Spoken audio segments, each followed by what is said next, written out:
और महालक्ष्मी सेल्स आपके लिए तैयार है लेटेस्ट कंज्यूमर अप्लायंसेस के साथ। Branded air conditioners, best brands, best offers के साथ आपके लिए अवेलेबल है महालक्ष्मी सेल्स में। एयर कूलर्स जो आपके पूरे घर में ठंडी हवा से आपके दिन को और खुशनुमा बनाए। Single door refrigerator, double door refrigerators, inverter battery, deep freezers, विजी cooler, LED televisions, semi and fully automatic washing machines, water purifier, RO plus UV, आटा चक्की, water dispensers, water coolers, mini refrigerators, सभी अप्लायंसेस बेस्ट ब्रांड्स के best offers के साथ आपके लिए available है महालक्ष्मी सेल्स में। अंबरनाथ शहरात ब्युटी पार्लरच्या वादामुळे वातावरण तापलं असून हा प्रकार सध्या चर्चेचा विषय ठरतोय।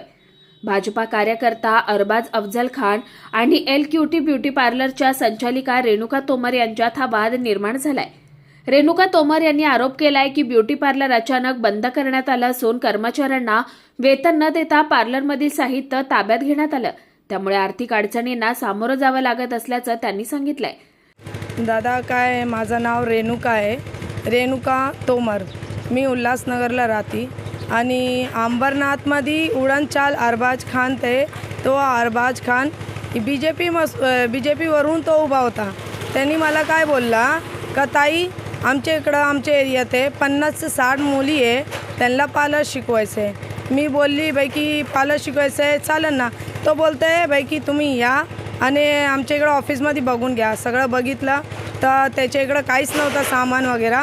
त्यांनी माझ्याकडून सामान पण बोलला तुमचं सामान आणा आणि तुमचं सामान टाका, तुमचं काय असेल तर मी तुम्हाला हेल्प करेन, तुमचं घर पडले घर बनवून देईन, तुम्हाला पार्लर पण टाकून देईन। मी बोलली दादा मला बघा असं नका करू, कसं आहे बोलते बघा बहीण मी तुला बहीण मानलं आहे आणि तुझं मी एवढं मुलींना पार्लर शिकवतं आहे, मी कुणावरती धोका नाही देणार। मी बोललं ठीक आहे चल बाई, एवढा चांगला माणूस 50-60 मुलीला त्यांच्या ठिकाणी पार्लर सुरू केलं, काय पुरावे आहे का तुमच्याकडे? हो माझ्याकडे व्हिडिओ आहे, ते मुलींना शिकवती आहे ना त्याची व्हिडिओ आहे माझ्याकडे। तिकडचं कॅमेरा वगैरे सगळं चेक केलं ना तर मीच तुम्हाला दे। पूर्ण नवीन फर्निचर, माझं नवीन फर्निचर होता, माझं फर्निचर 35,000चं फर्निचर होता माझं। मी जानेवारीमध्ये टाकायचा विचार केला होता, ते पण माझे सासू सासऱ्याचं घर भाड्याने देऊन ते डिपॉझिटनी मी माझं फर्निचर घेतलं होतं। माझी एक उम्मीद होती का मी पार्लर टाकू, त्याच्यामध्ये हे लोक अरबाज खाननी मला फसून ते माझं सामान घेतलं। या संदर्भात आपण पोलीसमध्ये काय तक्रार केली? हो केली मी।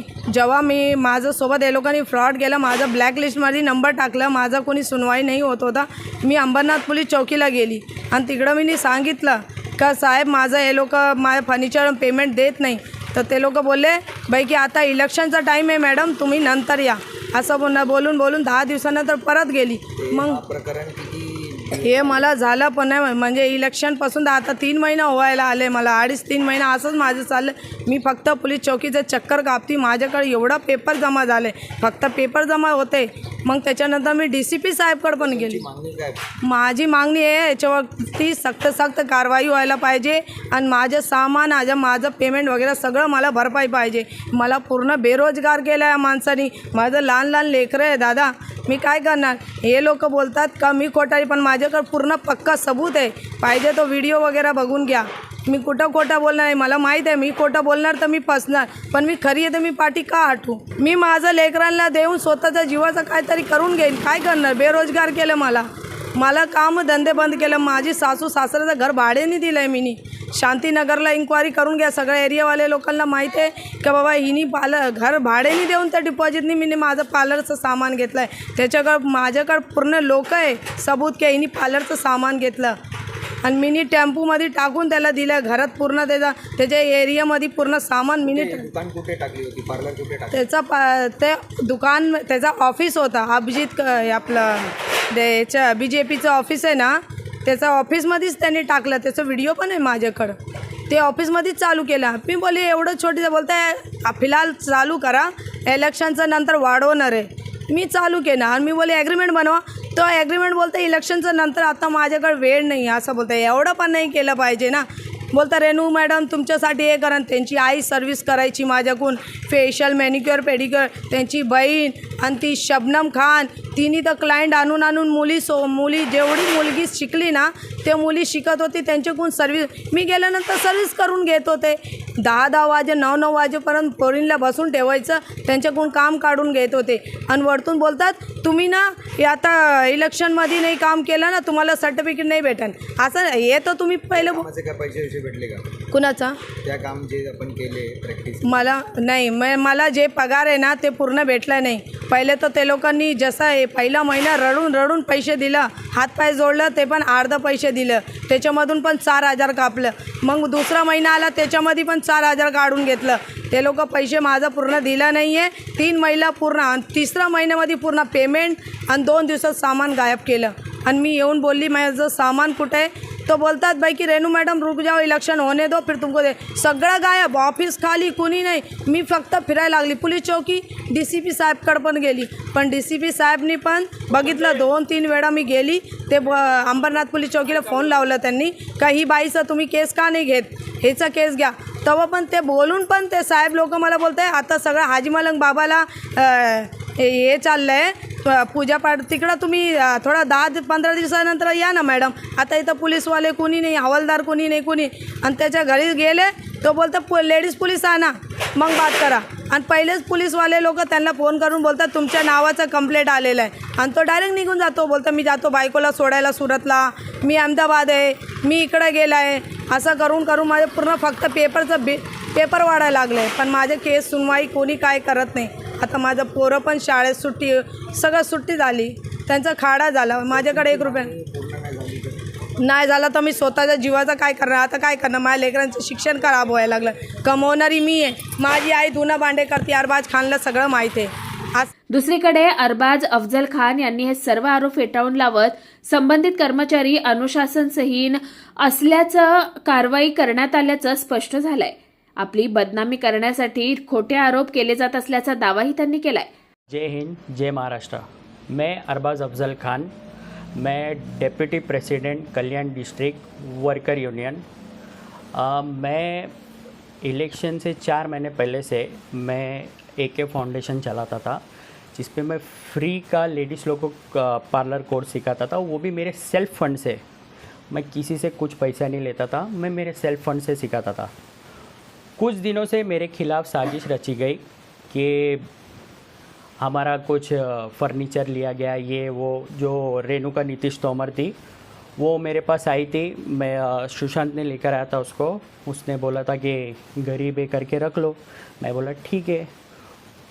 फिर थोड़े दिन बाद मेरे को मालूम पड़ता है कि मेरे को पार्लर की लेडीज़ लोग मेरे को कंप्लेंट करते हैं कि कुछ नॉटी सलून करके सर्विस देने वाली कंपनी है, वैसा कुछ उसका है, तो उसमें वो वायरल कर रही है. थोड़ा पॉज करो. कंप्लेंट आया कि रेनू हम लोग को कुछ शॉर्टकट तरीका बता रही है. तो उसका शॉर्टकट तरीका ये था कि ये नॉटी सलून उसके नाम का है, वो जो सर्विस देने वाली कंपनी, आप खुद ही GPay पे चेक कर सकते हो. और मेरे को बोल रहा जा रहा है कि वो वीडियो में कि 35,000 रुपये मैंने लिया हो, और यहाँ पे कुछ 50,000 की मेरे से मांग कर रही है. और इलेक्शन के टाइम से वो मेरा नाम बदनाम कर रही है, और वो इलेक्शन में कई जनों के साथ मिलकर मेरा नाम बदनाम करी उसने. और मेरे पास वो चैट भी है कि मैंने सोचा कि मैं भी इज़्ज़तदार हूँ, कि मैं सोचा कि 40,000 रुपये दे के इसका ना ख़त्म करता हूँ. मैंने वो पैसा देने का मेरे पास वो भी सबूत है. देखिए वीडियो, मैं आपको वीडियो बता रहा हूँ. ये वो रेणुका है, ये मेरी दुकान है, ये पैसा लेकर जा रही है, मेरा भाई उसको पैसा दे रहा है. ये सब चीज़ मैंने कोर्ट में डाला है, ये सब मैंने उस पर केस किया है, और वो केस का भी मेरे पास कॉपी है. इसने मेरा बहुत नाम ख़राब किया है, और लोगों के साथ मिलके उसका एक ही मकसद था कि ये सब चीज़ जो मैं फ्री में सिखा रहा हूँ ये मत सिखाओ. और लड़कियों को मैंने, ये जो साजिश थी इससे मैंने बचाया हो. ये जो नॉटी सलून वगैरह उसका था, तो वो उसका ही मेरे लिए वो निकाल रही है. तो मैं न्यायालय से यही बात बोलूँगा कि मेरे को जस्टिस चाहिए, मेरे को सब पे भरोसा है. ये रहा उसका सबूत, देखो मेरा क्या क्या नाम बदनाम किए. मैं उसको 35,000 लूँगा, मैं फ्री में सिखाता था यहाँ पे सब लेडीज़ लोगों. मेरे सेल्फ फंड से, मैंने आज तक किसी से पैसा नहीं लिया.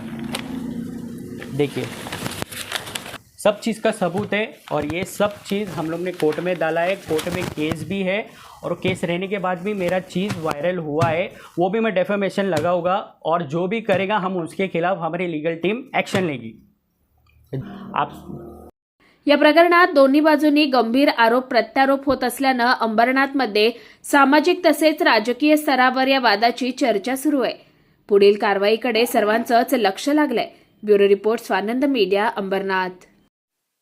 ताज्या घडामोडींसाठी स्वानंद न्यूजला सबस्क्राईब करा आणि बेल आयकॉनवर क्लिक करा।